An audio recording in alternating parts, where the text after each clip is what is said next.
Hello बच्चों, let's start with the question. In here the question says that match the following column. तो हमें column 1 और column 2 जो है वो प्रॉपर्ली मैच करना है. कॉलम 1 में कुछ सब्सटेंसेस हैं एंड कॉलम 2 में उन्हीं सब्सटेंसेस के कुछ गिवन एप्लीकेशंस हैं. So let's start one by one. तो फर्स्ट है हीलियम. तो बेसिकली जो हीलियम होता है वो एक इनर्ट गैस है. Okay, it is obviously a inert gas. तो इनर्ट गैस होते हुए इसका यूज किसके लिए किया जाता है? In the purpose of welding of metals और अलॉय में यूज किया जाता है. तो यहाँ पे हम लिख देते हैं ए ऑप्शन का, दैट इज की ऑफ द हीलियम. तो हीलियम जो होता है ना उसका यूज किया जाता है वेल्डिंग में, जो एक इनर्ट गैस है. वेल्डिंग ऑफ मेटल्स मतलब मेटल्स के वेल्डिंग में भी यूज किया जाता है और एज एन अलॉय, अलॉय में भी उसका यूज किया जाता है ताकि इजीली ऑक्सीडाइज हो सके. तो for the purpose of oxidising alloy में हीलियम का यूज किया जाता है. तो यहाँ पे हमारा प्रॉपर मैच उसका आएगा इनर्ट एटमॉस्फेयर, क्योंकि मेटलर्जी के अकॉर्डिंग जैसे कि मेटलर्जी में मेंशन है. So helium obviously will go with option number 2. So after further यहाँ पे हम लिख भी देते हैं कि helium is with the option number 2. So A is with second. Now further B, C, D and E, इनके भी हम प्रॉपर मैच यहाँ पे राइट डाउन कर लेंगे. नाउ अब let's check with the second, that is की आर्गॉन. अब जो आर्गॉन है उसका यूज पर्पस किसके लिए किया जाता है? सो बेसिकली उसका इलेक्ट्रिकल लैम्प्स में एज अ गैस फिल किया जाता है. मतलब आर्गॉन जो गैस होगा वो इलेक्ट्रिक लैम्प्स में फिल किया जाएगा.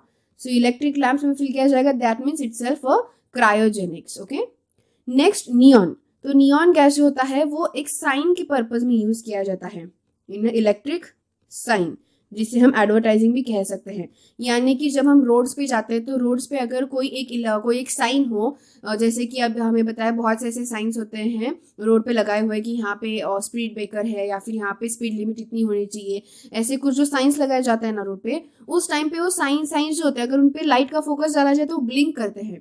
तो जब भी कोई पर्सन वहां से क्रॉस होगा तो वहां पे अगर लाइट पड़ेगा तो नियॉन जो है वो ब्लिंक करेगा या फिर स्पार्क करेगा. सो दैट्स वाई कि सामने वाले पर्सन को इजीली समझ में आ जाएगा कि आगे कुछ है. So you have to control your speed limit, या फिर आगे स्पीड ब्रेकर है, हमें स्पीड को कंट्रोल करना चाहिए. तो इस तरीके से नियॉन का यूज किया जाता है. सो वी कैन से कि एडवर्टाइजिंग साइंस के पर्पज में यूज किया जाता है. So we will write the match. For the B option we have the cryogenics 3 and for the C option we have 4 advertising sign. Let's move on with the next. तो next है P4O10. तो P4O10 का use क्यों किया जाता है? Basically ये बहुत यूजफुल है फॉर ड्राइंग पर्पस, ड्राइंग या फिर हम कह सकते हैं as a dehydrating agent. Drying या फिर डिहाइड्रेटिंग एजेंट के फॉर्म में इसका क्या किया जाता है? इस्तेमाल किया जाता है. After that next PCl5. तो जो PCl5 है उसका यूज क्यों किया जाता है? तो PCl5 का यूज किया जाता है बेसिकली ऑर्गेनिक रिएक्शंस में, तो हाइड्रोक्सिल ग्रुप के रिप्लेसमेंट में. So we will write here at the replacement of hydroxyl group. तो जो हाइड्रोक्सिल ग्रुप होता है उसके रिप्लेसमेंट में इसका यूज किया जाता है PCl5 का. और किसके लिए? एज अ क्लोरिनेटिंग एजेंट, जैसे कि ऑप्शन फर्स्ट में गिवन है.